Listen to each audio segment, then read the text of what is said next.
Oh,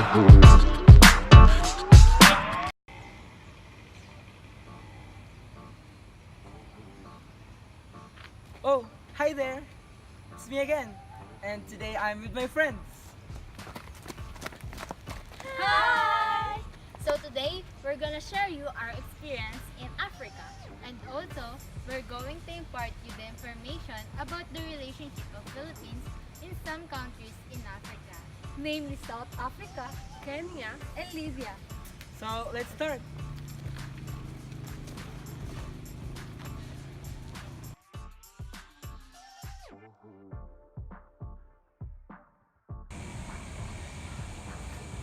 South Africa is the largest country in Africa and the 25th largest country in the world by its land area.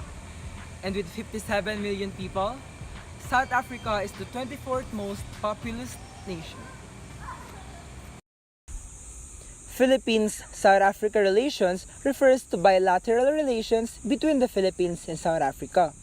Relations were established in November 1993 with the Philippines maintaining an embassy in Pretoria and South Africa having an embassy in Manila. Relations between the two states remain strong on both bilateral and multilateral levels and the most influential in some international organizations, including the Non-Aligned Movement and the Group of 77. South Africa is the largest trading partner of the Philippines in Africa, and the Philippines ranked South Africa as its 36th largest trading partner in 2008. The visit to Manila by Nelson Mandela, the first black South African president and anti-apartheid icon in March 1997, led to the ratification of the Philippines-South Africa Trade Agreement in year 2002.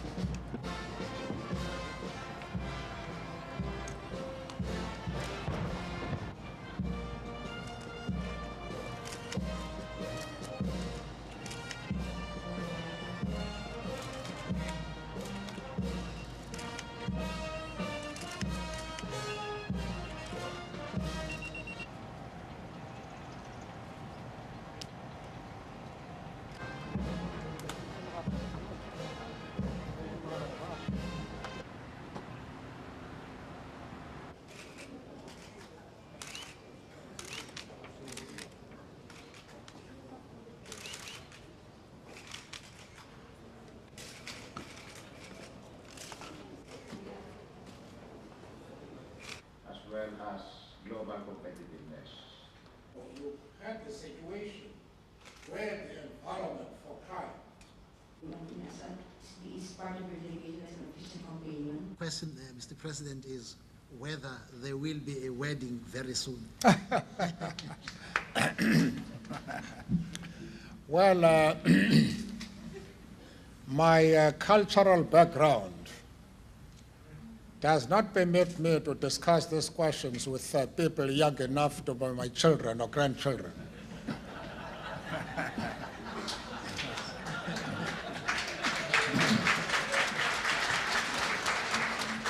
have more than we have. I think it shows how popular you are. Well, I think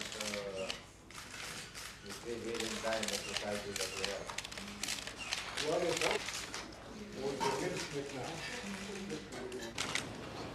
Talk about our regional concerns and our concerns as part of Mr. President, I have looked forward to visiting your country. as neighbor to neighbor with the delegation. The signing of the Philippine-South Africa Trade Agreement is expected to hasten of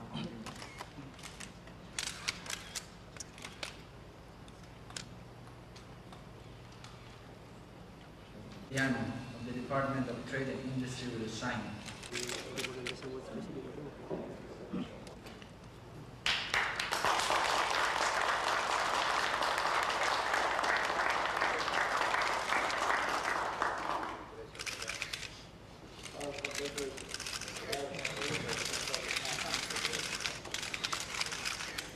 Excellencies, ladies and gentlemen.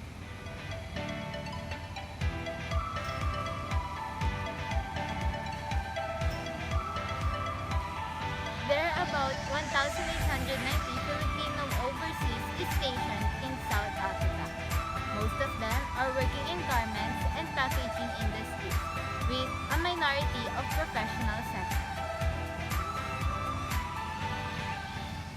Some Filipinos have also intermarried with South Africans and other nationals living in the country. Many Filipinos have migrated to South Africa to also work in the fishing industry, in the healthcare industry, as skilled workers or as engineers.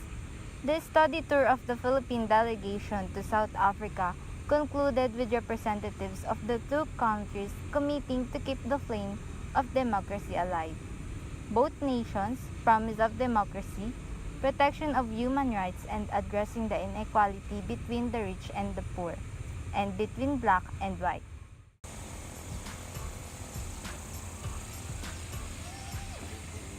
The Kenya and Philippines have forged an historic agreement to strengthen its ties in both countries. The Kenya and Philippines first declared its diplomatic relations in 1967. In 2010, the two countries signed an agreement to strengthen political, economic, scientific, technical, social, and cultural cooperation between the two countries. Approximately 300 Kenyans are estimated to be living in the Philippines. Under a joint commission on bilateral cooperation, both Manila and Nairobi will meet on a regular basis to explore ways to broaden and strengthen political, economic, scientific, technical, social, and cultural cooperation between the two countries. The Joint Commission will do the following. 1. Conduct bilateral consultations and coordination with regard to important international issues and concerns.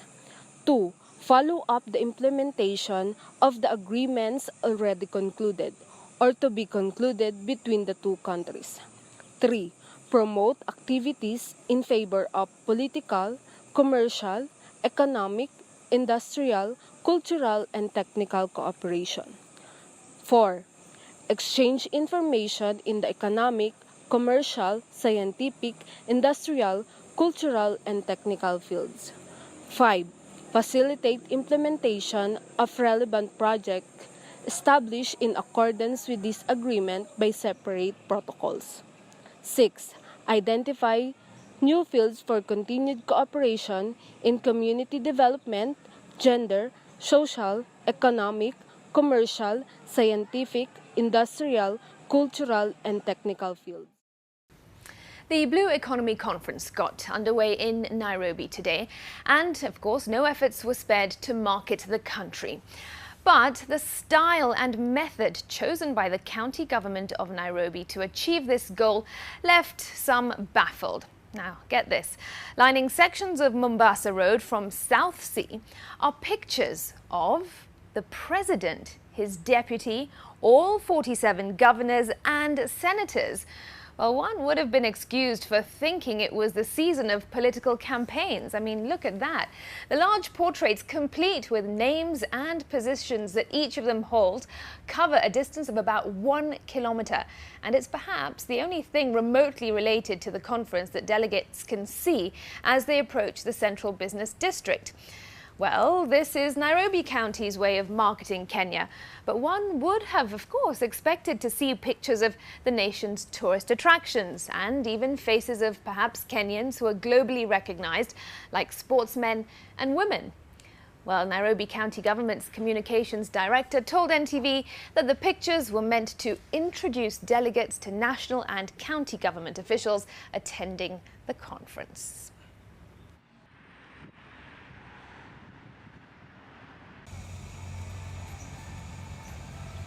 In 2013, Kenya's export goods worth 5.7 million US dollars, while the Philippines' export goods is $7.23 million in the same year. Kenya's main export to the Philippines were vegetable textile fibers, jute, and other textile bast fibers, metallic salts and perox salts, vegetables, household equipments of base metal, soap, cleansing and polishing preparations, oilseeds and oleaginous fruits, special yarns, special textile fibers. The Philippines' main exports to Kenya were electric power machinery, fish, cosmetics, machinery and equipment for industry, printing and bookbinding machinery, cereal preparations, automatic data processing machines, and telecommunication equipment. The agreement is the first ever signed agreement between the two countries and will serve as the foundation for collaborative ties and provide guidance for the future of Philippine-Kenya relations. The Libya-Philippines relations refers to the bilateral relation of the state of Libya and the Republic of the Philippines. Libya has an embassy in Manila and Philippines has an embassy in Tripoli. Libyan leader Muammar Gaddafi's foreign policy significantly covered the Philippines, particularly Mindanao. After the 1971 Manili massacre, claiming the lives of many Filipino Muslims in Cotabato, Gaddafi provided military aid to the secessionist group Moro National Liberation Front or MNLF and provided them shelter and training in Tripoli. In subsequent meetings of the Organization of Islamic Conference or OIC, Libya took the lead to discuss the issues being faced by Filipino Muslims. Libya also got support from its fellow OIC member Malaysia, which at the same time was experiencing diplomatic tension with Manila over the foiling of Operation Merdaka as the destabilization program to encourage dissent on non-Malay ethnic groups on the Malaysian state of Sabah. In 1972, in Jeddah, Saudi Arabia, the OIC officially expressed for the first time its serious concern for the plight of Filipino Muslims. Here in Asia, and certainly hindi parehas ng yung level na gusto natin, katulad ng relations natin sa Middle East. But this is probably because of distance. At saka, katulad nga nang nabanggit ko sa inyo earlier, in out of 54 countries, we only have 5 embassies. No? And so that's a ratio of 11 countries almost per embassy. So that's our challenge. Yan ang hamon sa amin na ma-intensify yan. Pero na-identify na ng lahat tayo ng Pilipinas na ang Africa ay napaka promising frontier for us dahil rich siya sa resources and marami tayong opportunities. Some of our businessmen have in fact gone there to invest in the development of the continent. And this should be a source of pride. Kasi kung titignan natin, as a continent, hindi pa sila pwedeng consider na developed eh. So, parang sa ating bansa, developing region, developing countries. So, sa pag-uusap ng trade, no, natural ally ang mga ilang bansa sa Africa sa atin kapag tayo ay nakikipagdialogo sa World Trade Organization. Oh, yes. So, it's important. Of course, yeah. Even sa United Nations, yung mga candidatures natin, pagka meron tayong mga linalaunch na importanteng candidatures, alam niya naman natin sa UN, one country, one vote. So, Africa has 54 votes. But on a bilateral basis, as you said, although they're not developed, that presents a lot of opportunity for our businessmen. And some have taken the challenge to go there and invest. Kamusta naman po ang relasyon natin dito sa bagong bansang na sinasabi nga natin na South Sudan? Well, South Sudan is the youngest country in the world, as you know. It was only in sometime August last year that we were able to sign our Treaty of Friendship. And in December 2013, nagkaroon ng kudeta and against President Kiir, and he accused Vice President Machar of being the one to have masterminded this. Of course, the Vice President denied it, but the violence spread, and 120,000 persons were displaced by the violence, and 60,000 are housed in the United Nations compounds there. And meantime, the United Nations raised its peacekeeping contingents to 12,500. In the meantime, last May, the rebels violated a ceasefire that had been brokered, and the situation is very, very tense still. We don't know which way that will go, so we're monitoring it closely. The office is monitoring it. As far as our people are concerned, we are on alert level 3. Under alert level 3, that is voluntary repatriation. If they go home, it will be at government expense. Yes. But there are 78 Filipino workers in Sudan, South Sudan. And most of them are professionals. In fact, they are professionals, and they like to stay where they are. So that's where we are. Ang isa sa mga pumapasok, kasi kung sa Middle East yung MERS-CoV, pag Africa, ang pumapasok, Ebola. Yes. No? Ano naman ang report ninyo tungkol dito sa klase ng sakit nito? Well, there is an Ebola outbreak in Guinea, Sierra Leone, Cote d'Ivoire, and according to the World Health Organization, it has a 90% fatality rate, so it's really quite dangerous. We don't have many Filipinos there, and so far, there has been no Filipino who has been affected by Ebola, so, but we are monitoring that. Has the world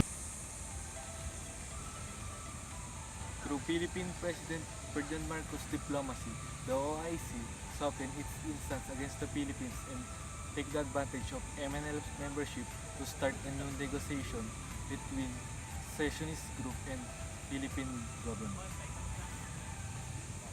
The Philippines was hesitant to switch recognition from Muammar Gaddafi's government to the National Transition Council (NTC) as the sole legitimate representative of Libya, even as many governments, including the United States and the European Union, has already recognized the council. The Philippines' main concern was to ensure the safety of its overseas Filipino workers. About 10,000 overseas workers were repatriated from Libya, while about 2,000 insisted on staying despite safety reasons. So that's it for our video. Hope you guys enjoyed and learned something. Bye!